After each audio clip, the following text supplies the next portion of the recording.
love John Wick. It's exciting to be able to come out and spend time in LA with the people behind it and kind of learn how they put it together is amazing. It reminds me of the kind of action movies my dad secretly showed me when I was far too young to watch them. Hi, I'm Mike Bithell, and I'm here today with the 8711 stunt team.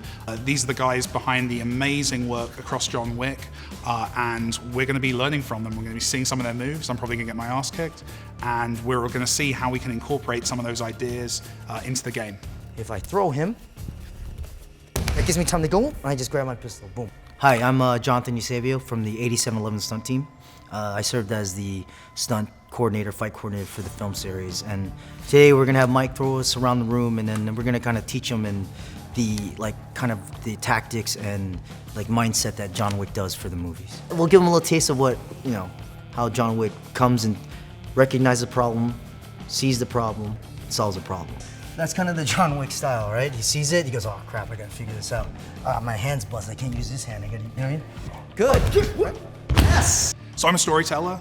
My games often focus on that and telling these interesting stories, and John Wick was such an amazing opportunity. This universe that's fantastical and mythical, has these larger-than-life characters, secret society, all that good stuff, that meaty story stuff. And I wanted to tell a story that kind of translated that universe into a game's context. We were working on a bunch of other concepts for games, and then Good Shepherd came to us with this idea of potentially making a John Wick game. I didn't believe it at first. I'm a massive action movie fan. When we got that opportunity, we just dove in. We started building prototypes and experiments. I was very cautious because I didn't want to make a bad John Wick game, because this is important. This is a film franchise that matters. So all I want you to do here is if he goes to the shoulder, I want you to step to the side, almost like this hand takes the place of your shoulder. Let him come to you. Yes. We wanted to build a game and an approach to playing that was completely focused on being John Wick. It's a good transition from the film world to the video game world. It's not like I watch a video game, I go, oh, they didn't watch them. It's nothing from the movie. Now they can actually be John Wick.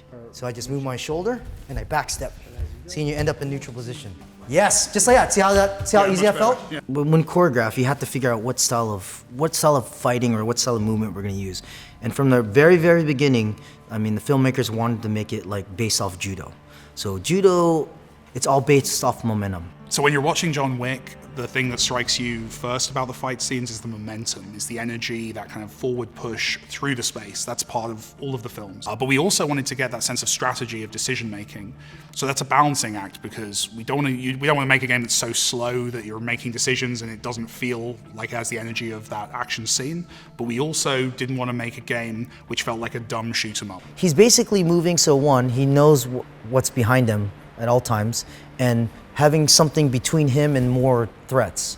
So all his choreography or all his movements, there's a purpose to everything, there's an intent. Then from here, almost just grab his, palm his, there we go, let's go to that, and let's just walk it, 1, 2 steps, yes. Remember, John Wick always moves.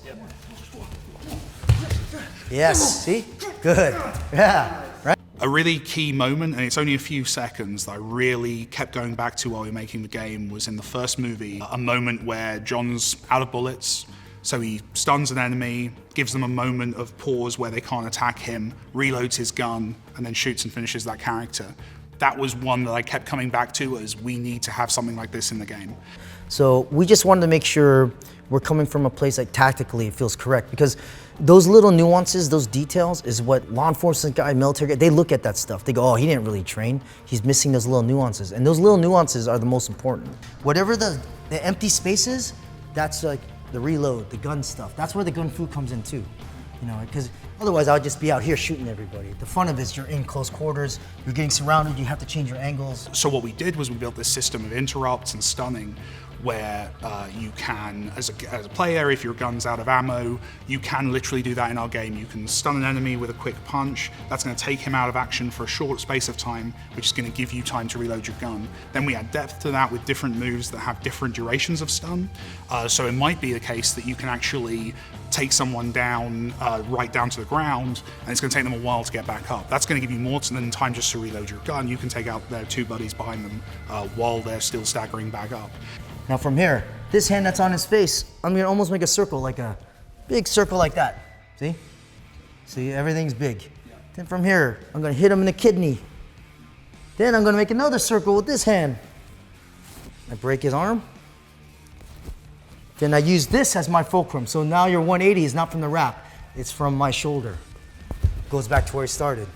The replay was something, it was actually something that came from Lionsgate Games and from the filmmakers, was that they were seeing this game that was cool and strategic and kind of let you play as John Wick, but crucially you weren't getting the experience of being John Wick in the movie.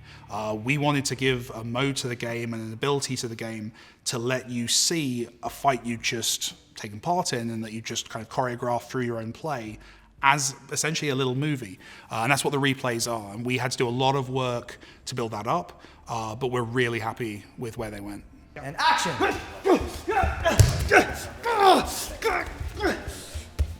it.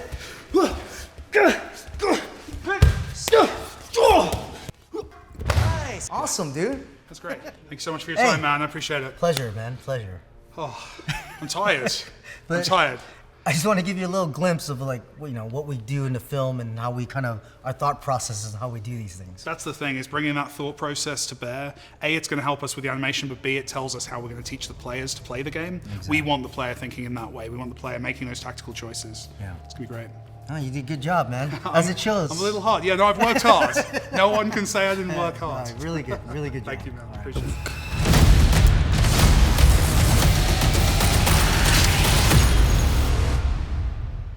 And do you feel like Mike and his team got that right? Oh yeah, I'm loving it. I kind of want to play it right now.